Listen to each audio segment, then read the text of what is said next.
On pense souvent que notre système économique est basé sur la compétition.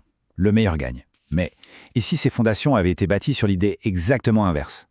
L'histoire de la toute première multinationale nous montre que son incroyable succès reposait en fait sur l'élimination totale de la concurrence. On a tendance à voir les marchés libres comme quelque chose de naturel, une force qui aurait évolué toute seule presque par magie. Mais est-ce que cette idée est vraiment la bonne?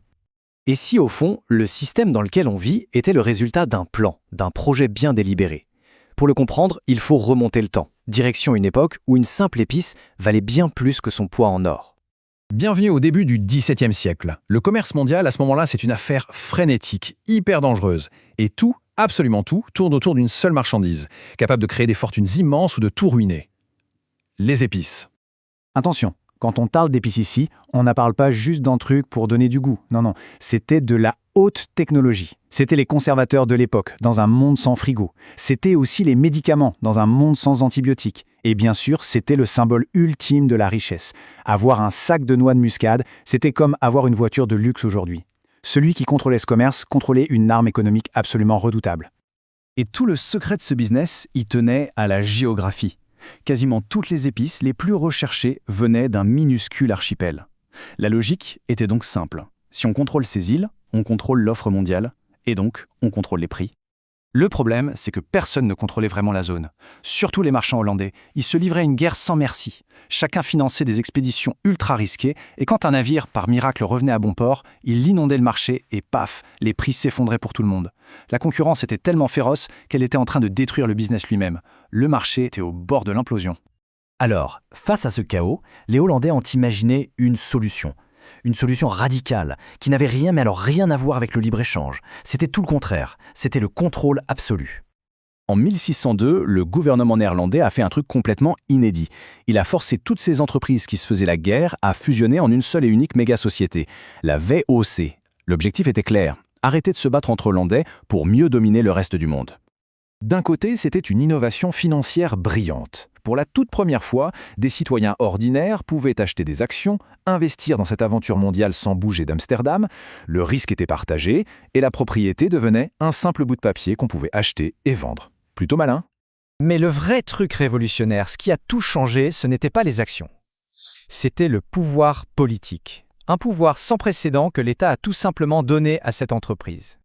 Tenez-vous bien, le gouvernement a donné à la VOC un monopole total sur tout le commerce à l'est du Cap de Bonne-Espérance. Mais pas seulement, la compagnie pouvait avoir sa propre armée, déclarer la guerre, signer des traités comme un vrai pays. Elle avait le droit de construire des forteresses, de mettre les gens en prison et même de les condamner à mort. Là, on ne parle plus d'une simple entreprise. C'est exactement ça. La VOC était devenue une créature hybride, un État souverain, mais avec des actionnaires qui attendaient leurs dividendes. Une véritable machine de guerre et de profit, tout en un. Forcément, quand on donne un pouvoir pareil à une entreprise qui ne pense qu'au profit, les conséquences sont brutales. C'est là qu'on découvre la logique impitoyable du modèle de la VOC. La stratégie était d'une simplicité redoutable. Premièrement, prendre le contrôle total de la production, à la source. Deuxièmement, s'arranger pour qu'il n'y ait jamais assez de produits sur le marché, bref, créer la rareté. Troisièmement, fixer les prix aussi haut que possible. Et quatrièmement, distribuer les énormes profits aux actionnaires. Ce n'est pas de la compétition, c'est de la manipulation de marché à l'échelle mondiale. Pour voir ce que ça donne en pratique, il suffit de regarder l'exemple tragique des îles Banda, le seul, et je dis bien le seul endroit sur Terre où poussait la noix de muscade. La VOC a forcé les habitants à lui vendre toutes leurs récoltes, à un prix dérisoire qu'elle avait fixé. Quand ils ont résisté ou essayé de vendre à d'autres, la réponse n'a pas été commerciale, elle a été militaire. Des villages ont été rasés, une grande partie de la population massacrée et les survivants réduits en esclavage. Pire encore, la VOC a commencé à détruire elle-même les muscadiers pour maintenir la rareté et garder les prix au plus haut. La rareté n'était pas naturelle, elle a été fabriquée par la violence. Mais l'héritage le plus durable, et peut-être le plus effrayant de la VOC, c'est la façon dont elle a réussi à séparer le profit financier de ses conséquences humaines. C'est vraiment le cœur du système. À Amsterdam, l'investisseur, lui, ne voit que des chiffres dans un livre de comptes. Des rendements, des dividendes, une croissance stable. C'est propre, c'est abstrait. Pendant ce temps, à des milliers de kilomètres de là, aux îles Banda, la réalité derrière ces chiffres, c'est le massacre et l'esclavage. C'est cette distance, géographique et psychologique, qui a tout changé. Des milliers de gens ont pu profiter de cette violence sans jamais la voir, sans même se sentir responsables. La responsabilité s'est retrouvée tellement diluée qu'elle a fini par disparaître. L'atrocité est devenue une simple ligne dans un bilan comptable. Le profit était totalement déconnecté de son coût humain. Et évidemment, un modèle aussi profitable, ça n'est pas resté un cas isolé.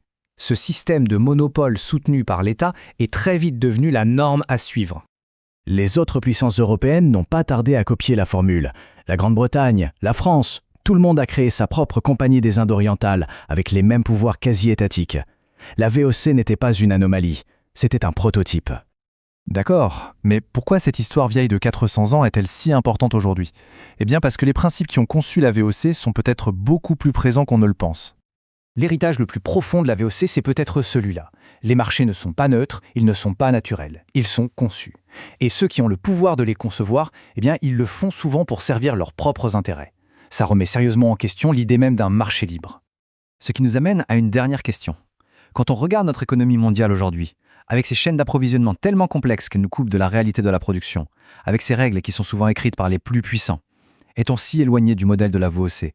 Ou est-ce qu'on ne serait pas juste en train d'utiliser une version 2.0 plus sophistiquée du même vieux système? La question reste ouverte.